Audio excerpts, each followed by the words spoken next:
नव प्रभात की बेला लाए फिर से नई उमंग, परमात्म रंग संग यहाँ सजेंगे जीवन के सब रंग, सब रंग, सब रंग। नमस्कार, सुप्रभात। स्वागत आप सभी का सबरंग कार्यक्रम में। मित्रों, दिन आते हैं, बीत जाते हैं, फिर से एक नया दिन आता है। जो दिन बीत जाते हैं, कई बार उन दिनों में जो अच्छी चीज़ें हैं वो तो हमें सुख देती हैं, लेकिन जो बुरी बातें हुई हैं, कई बार उन्हें याद करके हम परेशान होते रहते हैं। इसीलिए किसी ने कहा है कि भूत में जो हुआ, कल जो हुआ, उसे सीख लेकर आगे बढ़ने का नाम ही जीवन है। भगत सिंह जी ने जलियांवाला बाग जो हत्याकांड हुआ, वहाँ से खून से सनी हुई मिट्टियाँ उठाकर अपने पास रख ले थे और उन्हें वो देखा करते थे प्रतिदिन। रोने के लिए नहीं, लेकिन प्रेरित होने के लिए, कुछ कर गुजरने के लिए, अपने देश के लिए, अपने लोगों के लिए। हम भी भूत में जो बातें हुई हैं, यदि उन्हें उठाते भी हैं तो प्रेरित होने के लिए, आगे बढ़ने के लिए, अनुभवी बनकर औरों को भी अनुभवी बनाने के लिए किया करें। इससे ही जीवन सुकून से भरा हुआ होगा और यही हमारी दिली तमन्ना रहती है। और ऐसा ही कुछ लेकर आए हैं आज आपके लिए सुवाक्य में। खुद की तुलना किसी और से करना बंद करें। आप सबसे बेहतर हैं। हम खुद की तुलना किसी और से कब करते हैं? जब हम देखते हैं कि कोई व्यक्ति किसी विषय में हमसे अधिक सफल है, उस समय हम उसकी ताकत की तुलना अपनी कमजोरी से करते हैं। ऐसे में बहुत ज़रूरी है कि हम अपने अंदर झांककर अपनी ताकत और कमजोरियों को पहचानें। हमें जानना होगा कि हम अभी किस विषय में निपुण हैं और उसी के दम पर अपना आत्मविश्वास कायम करना होगा। दूसरों से अपनी तुलना करके हम उनकी कमियां ढूंढते हैं और खुद को उनसे बेहतर साबित करने की कोशिश करते हैं। यही हमारी सबसे बड़ी गलती है। हमें वही शक्ति और ध्यान खुद की उन्नति पर देकर स्वयं को सच में बेहतर बनाना चाहिए। दूसरे व्यक्ति को खुद से नीचे साबित करने के बजाय हमें खुद को सच में उससे ऊपर उठा लेना चाहिए। मित्रों, जीवन के लिए एक बहुत ही खूबसूरत सी बात कि हम अपने जीवन में आने वाली छोटी छोटी परेशानियों से, समस्याओं से घबरा ना जाएं, क्योंकि जीवन एक रास्ते के समान है और ये छोटी छोटी समस्याएं स्पीड ब्रेकर के समान हैं। स्पीड ब्रेकर हमें बड़े हादसे से बचाने के लिए होते हैं। तो यदि जीवन में कभी छोटी छोटी बातें आ जाएं, चाहे वो शारीरिक व्याधि के रूप में हो या फिर किसी अन्य समस्या के रूप में, तो उसे शक्तिशाली बनने का साधन बना लें, उसे कुछ अच्छा उठाएं और आगे बढ़ने के संकल्प के साथ अपने जीवन में उत्तरोत्तर उन्नति ही करते रहें, ठहर ना जाएं। शरीर की व्याधि भी कई बार हमें रोक देती है, परेशान कर देती है, या फिर हमें जीवन में जो प्राप्त करना है उसमें थोड़ा विलंब होने की अनुभूति कराती है। लेकिन इसे भी हम सशक्त, शक्तिशाली बनने का एक सुंदर साधन बनाएं। और यही कारण है कि हम प्रतिदिन आपके लिए सेहत की सुंदर सी बात लेके आते हैं, ताकि आप स्वस्थ भी रहें और यदि कोई परेशानी है तो वो दूर भी हो जाए। नमस्कार। आज हम एक ऐसे फल के बारे में बात करेंगे कि वह सचमुच दवाई है एक प्रकार से। आप देखना कि भी जिनको भी थोड़ी बहुत एंजाइटी होती है, डर लगता है, अगर आपने दवाई पर देखा हो तो एक गाबा होता है। गाबा क्या है कि जो हैप्पी हॉर्मोन्स बोला ना, एक्चुअली वो न्यूरोट्रांसमीटर्स है।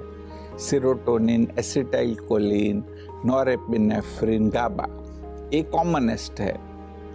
तो इसमें जो गाबा है वह एक फल में उसका प्रिकर्सर है, कि मतलब उसकी बेसिक चीज कि जो फिर गाबा में कन्वर्ट होती है, और वह है सीताफल।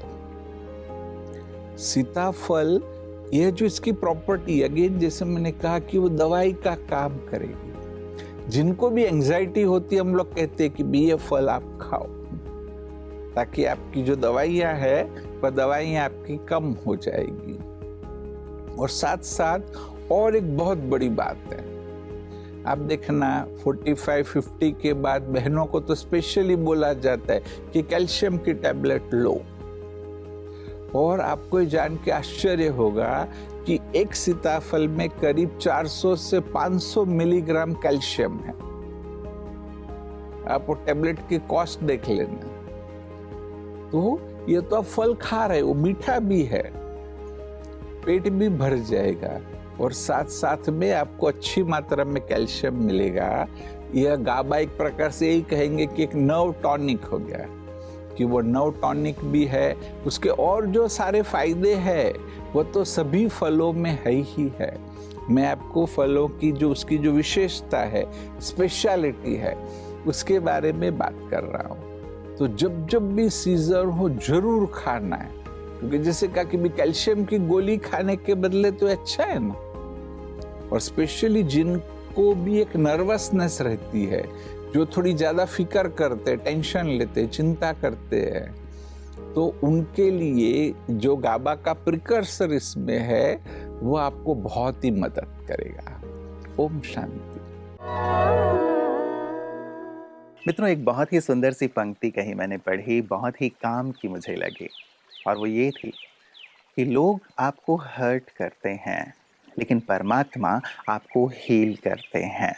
तो क्यों ना जो हील करने वाला है उसके साथ भी थोड़ा वक्त बिताया जाए। सचमुच जब हम थोड़ा वक्त ईश्वर के साथ आध्यात्म के पथ पर चलते हुए बिताते हैं तो हीलिंग की अनुभूति करते हैं। मन भी शांत और प्रसन्न रहता है, साथ ही बीते दिनों की जो दुखद घटनाएं हैं उनसे भी बाहर आने में हमें मदद मिलती है। और ऐसी ही सुंदर अनुभूति करते हैं हमारे विशिष्ट जन भी जब कभी वो ब्रह्मा कुमारी के संपर्क में आते हैं और अपने आध्यात्म की अनुभूति को और गहन करते हैं। और विशिष्ट जन की बातें विशेष में ऐसे ही सुंदर अनुभव हम प्रतिदिन सुनते हैं कि आध्यात्म, योग या परमात्मा का सानिध्य हमारे जीवन में हमारे विकास के लिए कितना आवश्यक है।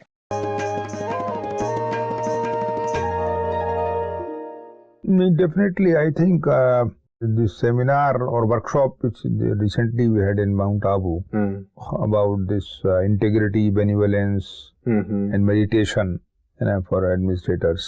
These type of workshops in which there emphasis on meditation, on integrity and benevolence, public welfare, these should be held in all the state capitals. The senior officers of various departments, they should be briefed about it by the Brahmakumaris. Then these messages should be spread to the districts also, because now the Brahmakumaris, they are having a large number of centers, about 5,000 centers all over India. At the district level also, the collectors and other officers, they should be involved in it. Then from district level to block level it should be going, block level and panchayat level. So these type of trainings, discourses should be spread and they should be organized in consultation with the senior politicians and senior officers, so that the officers, they work honestly, they work for the public good, and there is good impact upon politicians also.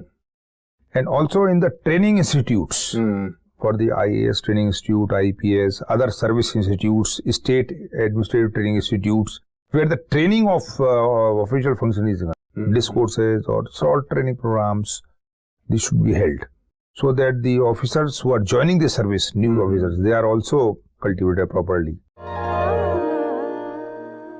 कौन से कपड़े पहनूं जिससे मैं अच्छा लगूं, ये तो हम रोज सोचते हैं, लेकिन मैं कौन से ऐसे कर्म करूं जिससे मैं लोगों को और भगवान को अच्छा लगूं, ऐसा हम कितना सोचते हैं।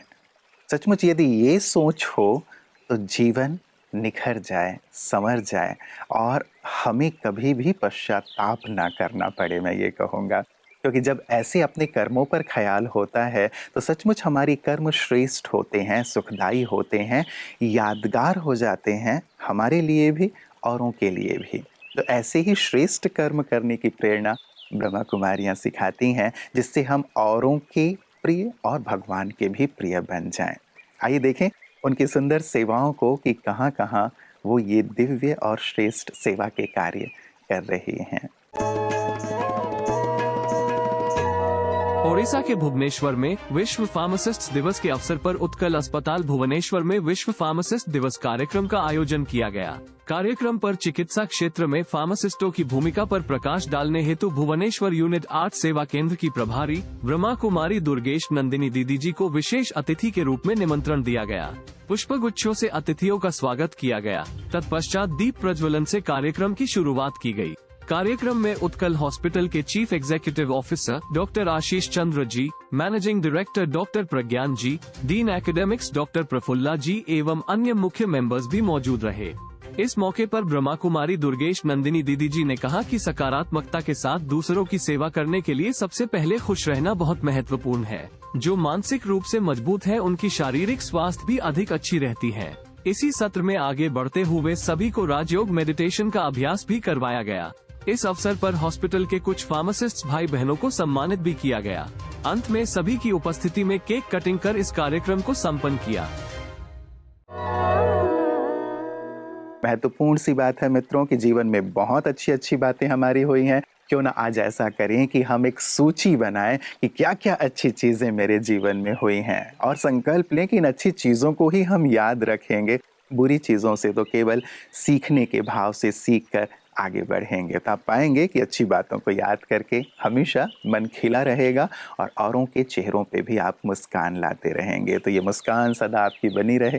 इन्हीं शुभकामनाओं के साथ दीजिए इजाजत। नमस्कार। ओम शांति।